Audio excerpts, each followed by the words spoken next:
अस्सलाम वालेकुम गाइस, कैसे हैं आप सब जी। उम्मीद करता हूँ कि सब खैर आफियत से होंगे और उम्मीद ये भी करता हूँ कि आप लोगों का प्रीवियस वीक बहुत ही अच्छा गुजरा होगा। इस वीडियो में जो है हम गोल्ड की डेली फोरकास्ट करने लगे हैं कि गोल्ड का स्ट्रक्चर क्या है, गोल्ड का बिहेवियर क्या है और भी बहुत सारी चीज़ें हम सीखेंगे।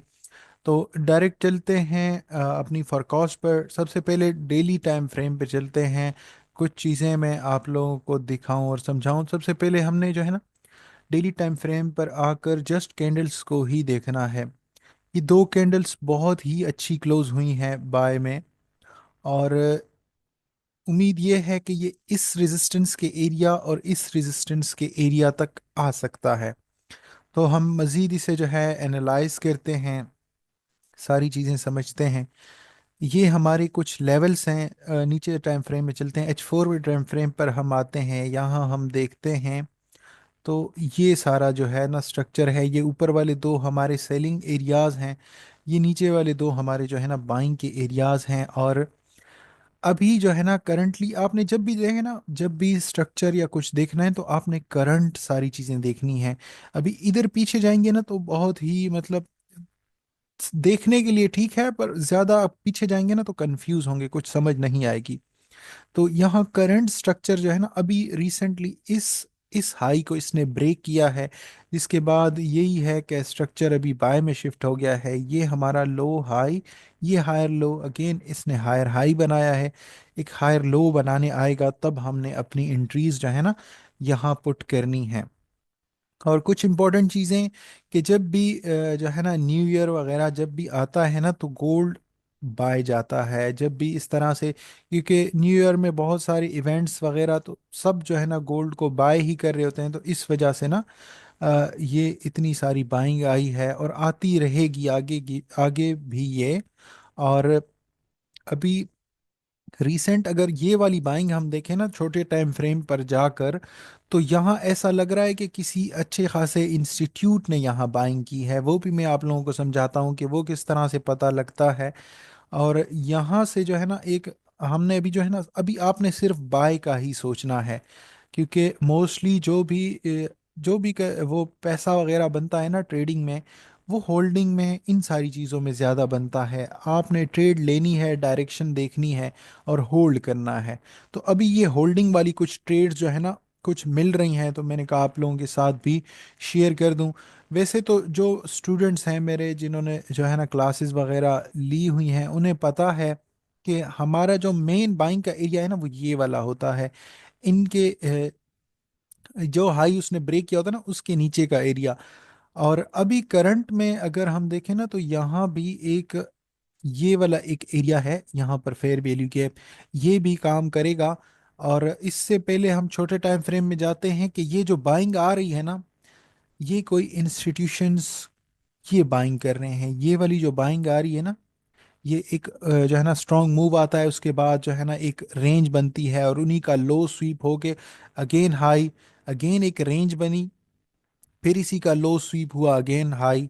इस तरह से ये चल रहा है। तो मुझे नहीं लगता कि ये इतना ज़्यादा पुल बैक मारेगा। ये इधर ही, ये देखें ना यहाँ पर ये सारे जो है ना लिक्विडिटी एरियाज, मतलब यहाँ पर सब ये रिटेलर्स, ये जो कैंडल्स होती है ना रेंज की, यहाँ पर सारे रिटेलर्स आ जाते हैं। तो इस रेंज के नीचे जो है ना ये वाला एरिया बन रहा है। अगर हम यहाँ पर देखें ना H2 में, H3 में, H4 में, यहाँ पर जो है ना ये वाला एक ये गैप बन रहा है, फेयर वैल्यू गैप। तो इसे भी हमने नज़र में रखना है। यहाँ से जो है ना मोस्ट प्रोबेबिलिटी यही है कि यहाँ से ये उठ जाए। तो इसे भी आप लोग जहन में रखें, ये वाला एरिया। और नीचे वाले एरियाज तो जो है ना वो अगर उनमें आती है तो हमने अगेन, हमने जस्ट अभी बाइंग करनी है। क्योंकि मैं आप लोगों को ये चीज़ जो समझा रहा हूँ ना कि यहाँ इंस्टीट्यूशंस आप देख लें, जो भी क्राइसिस आई हों या जो भी वार वाला जो भी सिनेरियो था ना, तब भी मार्केट इसी तरह से बाय जा रही थी, बाय जाती थी, एक रेंज बनती थी, उसी रेंज के नीचे जो है ना एसएल हंटिंग होती थी, उसके बाद बाय। फिर इसी की यहाँ पर सेम वही सिचुएशन M15 में अगर हम जाए ना, तो यहाँ ये वाली जो है ना सारी चीज़ें क्लियर, एक साइडेड मूव जो है ना हमें मिल रहा था। देखें हर बार यहाँ से ये सारा सिस्टम शुरू हुआ है।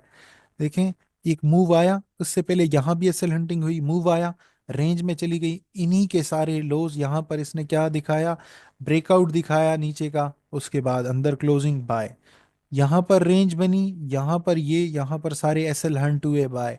फिर यहाँ पर देखें, यहाँ पर भी इसने क्या दिखाया, एक डबल टॉप टाइप का पैटर्न दिखाया। यहाँ हमें ये क्या दिखा रहा है कि भाई नीचे जो है ना इसका नेकलाइन ब्रेक हो गया है, और उसके बाद क्या हुआ, बाय। तो सेम वही सिचुएशन है। अगेन हमने जो है ना, मैं ये बोल रहा हूँ कि यहाँ पर अभी आपने इस वाले एरिया पर भी नजर रखनी है। ये जो एरिया है H2 का, ये बन रहा है 2650 से लेकर 2647 तक, जो है ना ये वाला एरिया बन रहा है, ये वाला। तो इस पर भी हमने नजर रखनी है। अगर नीचे आए तो हमने जस्ट बाय करना है, बाय करें और होल्ड करें। ये पूरा का पूरा ये जो वेव लगी हुई है ना, यहाँ पर हमने जस्ट बाइंग करनी है, बाय कर कर बैठ जाएं बस। यही है, मैं खुद भी यही नीचे से भी मैंने बहुत सारी एंट्रीज जो है ना इस एरियाज में पुट की हुई थी। तो मैं कल जो है ना बता नहीं पाया, क्योंकि यहाँ पर ये एसएल हंटिंग छोटे छोटे टारगेट्स लेके निकल ही रहा था। तो लास्ट अगर आप जाए ना, ये वार वाले जितने भी सीन सिनेरियो हुए ना, उसमें भी इसी तरह की बाइंग आती रही है, कि एक बाइंग आती थी, एक शॉर्ट सी रेंज बनती थी, उन्हीं के एसएल हंट होकर बाय। तो ये वही सीन जो है ना होने वाला है। अगेन इस एरिया में आए, यहाँ पर हमने बाइंग करनी है, छोटी लॉट्स लगाएं, कम क्वांटिटी रखें, तो आप लोग जो है ना अच्छा खासा इससे प्रॉफिट जनरेट कर सकते हैं। मेन एरियाज ये हैं, अगर इनमें आती है तो इनमें हमने फिर बाइंग करनी है। ये हमारी जो है आज की फॉरकास्ट थी, जो मैं आप लोगों को ये सारे देखें बिहेवियर जो है ना, जब भी मार्केट किसी भी एरिया में आती है ना, तो हमने वहाँ उसका बिहेवियर देखना होता है कि वो किस तरह से रिएक्ट कर रही है। अभी यही है जो मुझे नज़र आ रहा है ना। तो ये बहुत सारी अपॉर्चुनिटीज़ हैं, यहाँ से ये हायर हाई पर है, प्रीमियम लेवल्स पर है, इस तरह से थोड़ा सा नीचे आए फिर बाइंग करें। यहाँ ये वाला रेजिस्टेंस एरिया है, यहाँ तक आएगी, या इससे ऊपर जो रेजिस्टेंस एरिया है, ऑल टाइम जो इसका हाई था वहाँ तक भी ये आ सकती है। तो ये कुछ सिनेरियोज जो है ना वो बन रहे थे, मैंने कहा कि आप लोगों के साथ भी शेयर किए जाएं। और इंशाल्लाह मिलते हैं अपनी नेक्स्ट फोरकास्ट में।